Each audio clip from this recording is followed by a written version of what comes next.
Hello friends, good evening. स्वागत है आप सबका शिवकृपा क्लासेज पर। मैं महेश कुमार वर्मा आप सबका स्वागत करता हूं। दोस्तों, ये वीडियो हमारा एसएससी जीडी 2022-23 का टेस्ट सीरीज नंबर 48 है, जिसमें हम लोग सामान्य ज्ञान के जीके व जीएस के महत्वपूर्ण प्रश्नों को कवर करेंगे और देखेंगे कि यहाँ से हमारे कितने क्वेश्चन सही हो रहे हैं।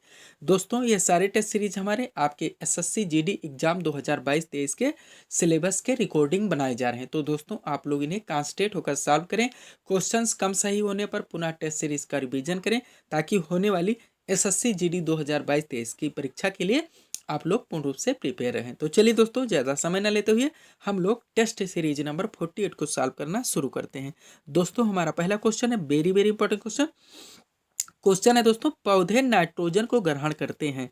हमें बताना है कि पौधे नाइट्रोजन को किस रूप में ग्रहण करते हैं। तो हमारा सही आंसर होगा दोस्तों, पौधे नाइट्रोजन को अमोनिया के रूप में व नाइट्रेट के रूप में मिट्टी से भी ग्रहण करते हैं। तो हमारा सही आंसर होगा विकल्प नंबर सी, यानी कि उपर्युक्त दोनों रूप से। दोस्तों, पौधे नाइट्रोजन को अमोनिया के रूप में व नाइट्रेट के रूप में मिट्टी से भी ग्रहण करते हैं। वेरी वेरी इंपॉर्टेंट क्वेश्चन, देखिएगा आप लोग थोड़ा सा इसके बारे में। दोस्तों, हमारा एक महत्वपूर्ण नोट है, इसको आप लोग देखिएगा। इस तरह से आप लोगों के इस क्वेश्चंस का रिवीजन भी हो जाएगा। दोस्तों, पौधे अपनी पत्तियों से, किससे, पत्तियों से पानी के माध्यम से नाइट्रोजन के अणुओं, जिसमें अमोनिया आदि शामिल हैं, अवशोषित करते हैं। कुछ पौधों की जड़ों में स्थित बैक्टीरिया भी वायु में उपस्थित नाइट्रोजन को अमोनिया व नाइट्रोटो के रूप में बदलते हैं। तो उम्मीद करते हैं दोस्तों, ये क्वेश्चन आप लोगों को पूरी तरह से क्लियर हो गया होगा। क्वेश्चन नंबर 2 देखेंगे हम लोग। क्वेश्चन नंबर 2 है दोस्तों, वायु प्रदूषण में सर्वाधिक हानिकारक गैस हमें बतानी है दोस्तों, क्वेश्चन नंबर 2 में। तो विकल्प के अनुसार दोस्तों हमारा सही आंसर होगा कार्बन मोनोऑक्साइड, यानी कि विकल्प नंबर बी यहाँ पे हमारा सही आंसर होगा। वायु प्रदूषण में सर्वाधिक हानिकारक गैस कार्बन मोनोऑक्साइड। नेक्स्ट देखेंगे दोस्तों क्वेश्चन नंबर 3 को। क्वेश्चन है दोस्तों, भारतीय संविधान सभा के अध्यक्ष कौन थे। सबसे पहले इसका आंसर करेंगे दोस्तों, पुनः इसके बारे में थोड़ा सा हम लोग एक महत्वपूर्ण नोट्स को भी देखेंगे, ताकि इसके लिए जो भी क्वेश्चन बनते हैं वो सारे क्वेश्चन हमारे कवर हो सके। तो इसका आंसर क्या होगा दोस्तों, भारतीय संविधान सभा के अध्यक्ष थे डॉक्टर राजेंद्र प्रसाद, यानी कि विकल्प नंबर बी यहाँ पे हमारा सही आंसर होगा। चलिए दोस्तों, एक महत्वपूर्ण नोट्स हम लोग देखते हैं। ध्यान दीजिएगा दोस्तों, भारत की संविधान सभा के अध्यक्ष डॉक्टर राजेंद्र प्रसाद थे, जो कि हमारा आंसर था। 9 दिसंबर 1946 को संविधान सभा द्वारा सचिदानंद सिन्हा को अस्थायी अध्यक्ष चुना गया। दोस्तों, संविधान सभा का प्रथम सत्र आप कह सकते हैं या प्रथम बैठक 9 दिसंबर 1946 को हुई थी, और इसी दिन डॉक्टर सचिदानंद सिन्हा को संविधान सभा का अस्थायी अध्यक्ष के रूप में चुना गया था। उसके बाद दोस्तों 11 दिसंबर 1946 को डॉक्टर राजेंद्र प्रसाद को संविधान सभा के अस्थायी अध्यक्ष के रूप में निर्वाचित किया गया। आगे देखेंगे दोस्तों क्वेश्चन नंबर 4 को। क्वेश्चन है दोस्तों, रोजगार की दृष्टि से भारत में सबसे बड़ा उद्योग कौन सा है। बार बार पूछा गया क्वेश्चन है दोस्तों, तो हमारा सही आंसर होगा सूती वस्त्र उद्योग, यानी कि विकल्प नंबर सी यहाँ पे हमारा सही आंसर होगा। रोजगार की दृष्टि से भारत में सबसे बड़ा उद्योग है सूती वस्त्र उद्योग। नेक्स्ट देखेंगे 5 नंबर क्वेश्चन। क्वेश्चन है दोस्तों, राष्ट्रीय गान सर्वप्रथम कब और कहाँ गाया गया। इस क्वेश्चन का हम लोग रिवीजन भी करेंगे।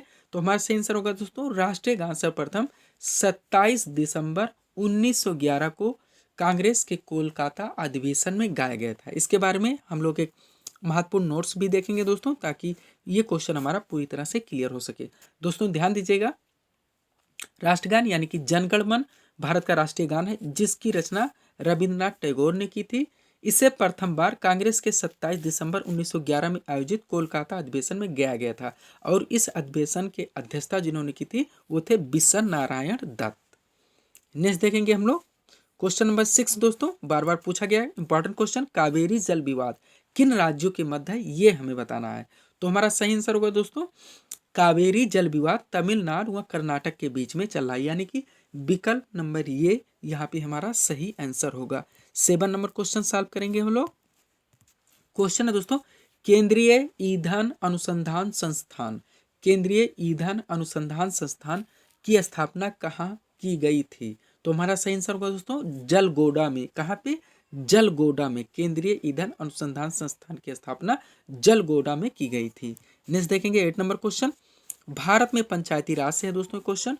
क्वेश्चन है, भारत में पंचायती राज स्थापित करने वाले प्रथम दो राज्य, पहला राज्य दोस्तों हम लोग जानते हैं राजस्थान है, जहां राजस्थान के नागौर जिला में पंचायती राज शुभारंभ किया गया था। उसके बाद जो दूसरा राज्य है दोस्तों वो आंध्र प्रदेश है, यानी कि विकल्प नंबर सी यहाँ पे हमारा सही आंसर होगा। बलवंत राय मेहता आप लोग जानते होंगे दोस्तों, इनका नाम दिया इनसे जुड़ा हुआ है, जिन्होंने त्रिस्तरीय पंचायती राज का सुझाव दिया था।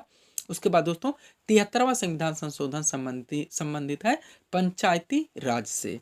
नेक्स्ट देखेंगे दोस्तों क्वेश्चन नंबर 9 को।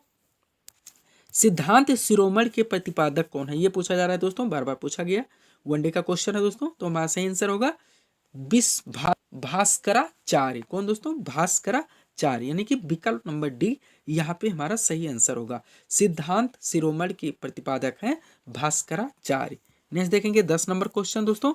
इसरो आप लोग जानते हैं दोस्तों का पूरा नाम हमें बताना है। तो इसरो दोस्तों आप लोग जानते हैं कि हमारे यहाँ की अंतरिक्ष एजेंसी का नाम है दोस्तों। तो हमारा आंसर वैसे ही मिल जाएगा, इंडियन स्पेस रिसर्च ऑर्गेनाइजेशन, यानी कि विकल्प नंबर बी यहाँ पे हमारा सही आंसर होगा। इसरो का पूरा नाम है Indian space research organisation. Subscribe करें दोस्तों आप हमारे चैनल शिव कृपा क्लासेज को इसी तरह के वीडियोस के लिए। 11 नंबर क्वेश्चन देखेंगे हम लोग। क्वेश्चन है दोस्तों, अम्ल वर्षा के लिए उत्तरदायी गैसें हैं। कौन कौन सी गैसें दोस्तों वो हमें बतानी है क्वेश्चन नंबर 11 में, जो अम्ल वर्षा के लिए उत्तरदायी है। तो हमारा सही आंसर होगा दोस्तों, अम्ल वर्षा के लिए उत्तरदायी गैसें हैं नाइट्रोजन का ऑक्साइड व सल्फर का ऑक्साइड, यानी कि विकल्प नंबर सी यहाँ पे हमारा सही आंसर होगा। नेक्स्ट देखेंगे क्वेश्चन नंबर 12 को। कलिंग पुरस्कार किस क्षेत्र में दिया जाता है या प्रदान किया जाता है, ये हमें बताना है दोस्तों कि कलिंग पुरस्कार किस क्षेत्र में योगदान है तो प्रदान किया जाता है। तो हमारा सही आंसर होगा विज्ञान के क्षेत्र में। बार बार पूछा गया इंपॉर्टेंट क्वेश्चन है दोस्तों, कलिंग पुरस्कार किस क्षेत्र में योगदान है प्रदान किया जाता है, विज्ञान के क्षेत्र में। नेक्स्ट देखेंगे 13 नंबर क्वेश्चन। फरक्काबाद किस राज्य में स्थित है, ये हमें बताना है क्वेश्चन नंबर 13 में। Very very important question, Farrukhabad किस राज्य में स्थित है, तो हमारा सही आंसर होगा वेस्ट बंगाल, यानी कि पश्चिम बंगाल में स्थित है। 14 नंबर क्वेश्चन देखेंगे हम लोग। पौधों की उम्र का पता कैसे लगाया जाता है, ये हमें बताना 14 नंबर क्वेश्चन में। पौधों की उम्र का पता कैसे लगाया जाता है या पता लगाया जाता है, तो हमारा सही आंसर होगा दोस्तों पेड़ में उपस्थित वार्षिक वलय गिनकर। बार बार पूछा गया इंपॉर्टेंट क्वेश्चन है दोस्तों, पौधों की उम्र का पता लगाया जाता है पेड़ में उपस्थित वार्षिक वलय गिनकर। 15 नंबर क्वेश्चन सॉल्व करेंगे दोस्तों, इस सीरीज का लास्ट क्वेश्चन दोस्तों, भारत में मनसबदारी प्रथा, कौन सी प्रथा, मनसबदारी प्रथा की शुरुआत क्यों की गई थी। तो हमारा सही आंसर होगा दोस्तों अधिकारियों के वेतन के लिए, यानी कि विकल्प नंबर बी यहाँ पे हमारा सही आंसर होगा।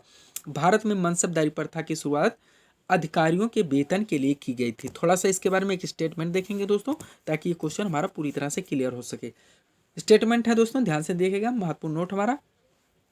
दोस्तों भारत में मनसबदारी पद या प्रथा की शुरुआत अधिकारियों के वेतन के लिए सर्वप्रथम किसके द्वारा, अकबर द्वारा शुरू की गई थी, अकबर के द्वारा। इसमें कौन कौन से सैनिक, तो इसमें सैनिक और गैर सैनिक दोनों अधिकारी शामिल थे। बार बार पूछा गया क्वेश्चन है दोस्तों, भारत में मनसबदारी पद या प्रथा की शुरुआत अधिकारियों के वेतन के लिए सर्वप्रथम अधिकारियों के वेतन के लिए की गई थी, ऐसा भी कह सकते हैं। वह सर्वप्रथम इसको किसने शुरू किया था दोस्तों, अकबर ने किया था। किसने, अकबर ने। इसमें दोस्तों जो सैनिक शामिल थे वहाँ सैनिक और गैर सैनिक दोनों अधिकारी शामिल थे। तो ये थे दोस्तों आज के हमारे टॉप एमसीक्यू, जिसको हम लोगों ने यहाँ पे सॉल्व किए हैं। उम्मीद है दोस्तों आप सभी लोगों ने सॉल्व किए होंगे और देखे होंगे कि यहाँ से आपके कितने क्वेश्चन सही हो रहे हैं। तो दोस्तों इसी तरह के वीडियोस के लिए आप हमारे चैनल शिव कृपा क्लासेस से जुड़े व चैनल को सब्सक्राइब करें, ताकि हमारे द्वारा दिए जाने वाले सभी वीडियोस आप क्रम से सबसे पहले देख सके। तो मिलते हैं दोस्तों हम अपने अगले टेस्ट सीरीज के साथ। Thanks for watching.